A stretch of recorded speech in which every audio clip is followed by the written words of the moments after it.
You see me a rabbi, thank God, and a famous rabbi.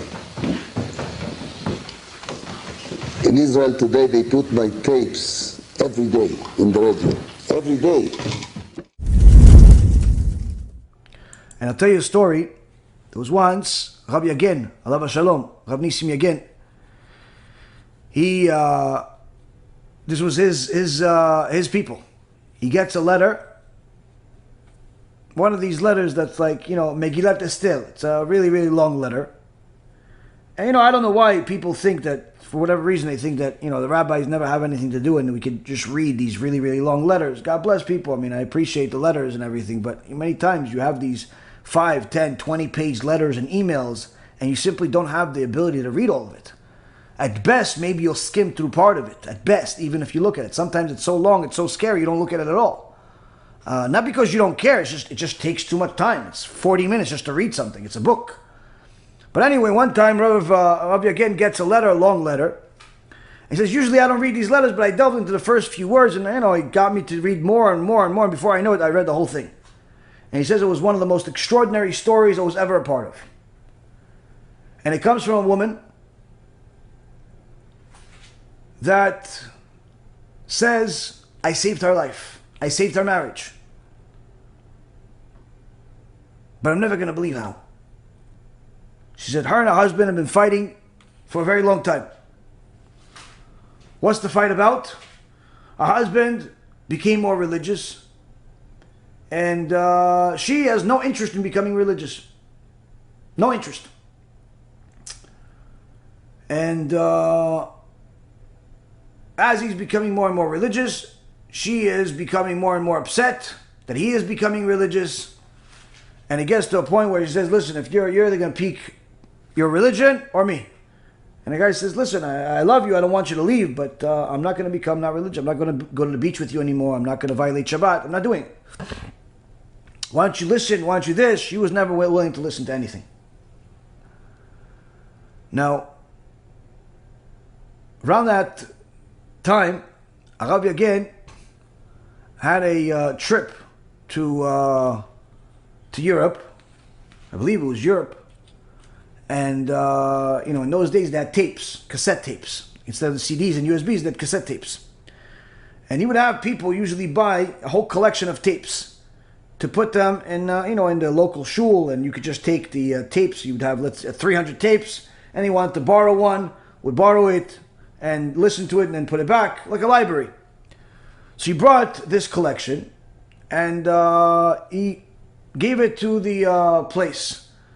And the place, for whatever reason or another, didn't want it, or the guy couldn't accept it, so he was didn't know what to do with it. One day, a couple of the guys that had it said, listen, we're leaving town. We're going to be gone for a while. What are we going to do with these tapes? They're like, well, no. Well, Rav again told us we have to make sure it goes somewhere. What are we going to do with them? All of a sudden, they see somebody else that they know. They say, hey, listen, can you do us a favor? Can you take care of these tapes and, listen to them, maybe share them with some people? And the guy said, sure, why not? Look like a newly religious guy, interested. He takes the tapes and he starts listening to these tapes and he becomes more and more religious. And, but he doesn't dare bring these tapes to the house. Why? His wife can't stand him. It's the same wife that we're talking about. His wife can't stand him becoming religious. And if he brings 300 tapes of Torah to the house, she'll probably hang him at night. So every day, he sneaks in another tape, listens to it, finishes, gets to another one. And one day, his wife tells him, listen, I'm leaving you. I already talked to the lawyer, already this, already that, we're done. We just have to show up to the court on this day, at this time. Poor guy has nothing to do. So, what are you going to do? He says, or she says, the night before the court appearance that finalizes everything and officially ends this marriage, the husband is out working or something. He was gone, and she was really upset that he chose God over her. And she, starts, reminiscing with herself. She put on her wedding dress. And she's crying herself to sleep. And she looks at the sky. And she says, how come I don't feel it? How come I don't feel this thing that he does? I don't feel God. I don't feel it. And she says, God, if you're real, please show me. And she fell asleep. The next morning, she goes into the car,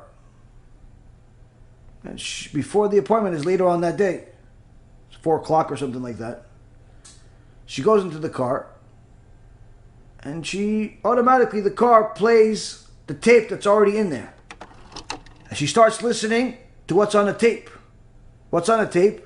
Rav Nissim Yagen, telling people about reward and punishment. Gehenom, Chilul Shabbat, what happens? Don't steal. If a person, God said clearly, if you are not going to fulfill my commandments, I'm going to kill you. I'm going to destroy you. You're going to have miserable life. Terrible AIDS, batir, divorces, jahannam, drugs. You're going to be miserable. If you don't follow my mitzvot, you're going to suffer. Many people suffer. Many people suffer. Why? Why? She forgets where she's even going. She continues to listen to the whole tape. She finishes it. She gets home. The husband is there. She says, okay, we have to go to the appointment. She goes, no, I'm going to cancel it. Husband like, okay. When do you want to do it? I don't know. But do you have another tape? He says, tape for what? The tape that you have in the car. Do you have another one? The guy almost had a heart attack from happiness. But he didn't want to show it to her. He's like, yeah, I kind of have some. Yeah, I can get you another one. Sure. Oh, can you get one quickly? I need one. I need one. The guy runs to the car, shows up with a tape. Oh, thanks. Okay. She goes back in the car. She's listening to another tape. She's driving aimlessly. No reason to drive. She wants to hear the tape. She hears another tape. I bought wash machine to my wife from Germany. Good wash machine. I saw there in the brochure, I said, we have guarantee on the machine in one condition, wash machine. We have guarantee 5 years in one condition. What condition? If you follow the instruction. If you don't follow the instruction, there is no guarantee. Make sense? Yes. God gave the Jewish nation instruction. He said there is guarantee you're going to be happy with your wife, your children, no Arabs, no bombs, no goyim, no intermarriage, everything would be okay. No Holocaust, no destructions, no sick. Guarantee God gave us in one condition. Follow the instruction. She finishes it. She comes back home. It's only an hour. Comes back home. You have another tape? He's like, yeah, I can get you another tape. She gives him another tape, another tape, another tape. And she's crying herself, but this time from happiness. And she tells her husband, finally, I want to be religious. I want to cover my hair. I want to do everything. And he says to her, how? And she tells him what she said. She said, I didn't feel what you feel. I didn't know what you know. I didn't want to hear it. You told me you believe in this thing in the air that's God, this creator. I didn't feel it. I didn't grow up that way. And last night, I looked at the sky and I said, if you're real God, please show me. And today, he showed me. Today he showed me. I went into the car, and for the first time in my life, I heard Torah. And I heard God was speaking to me through that Torah. Because I don't know where you got those tapes. What I do know is that had it been any other day, it wouldn't have worked. Today, I knew God was talking to me. And Rav Yagen says the story, I heard this from him several times. He says, I'm reading this letter and I'm crying. Crying. Why? Who would have known this set of tapes that looked like it was like supposed to go to one place, they backed out on it for some unknown reason. Then it's like roaming around. The guys that were responsible for it forgot about the fact that they have the tapes. They end up giving it to some random Jew that just started doing tshuva, who is in the process of a divorce, and that guy saves an entire generation of Jews with that set of tapes.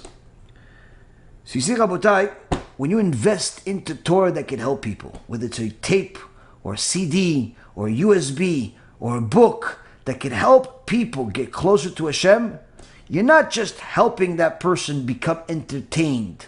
You're not helping that person get closer to God. You're literally giving that person to save an entire generation of Jewish people. And that's why there's nothing greater than that.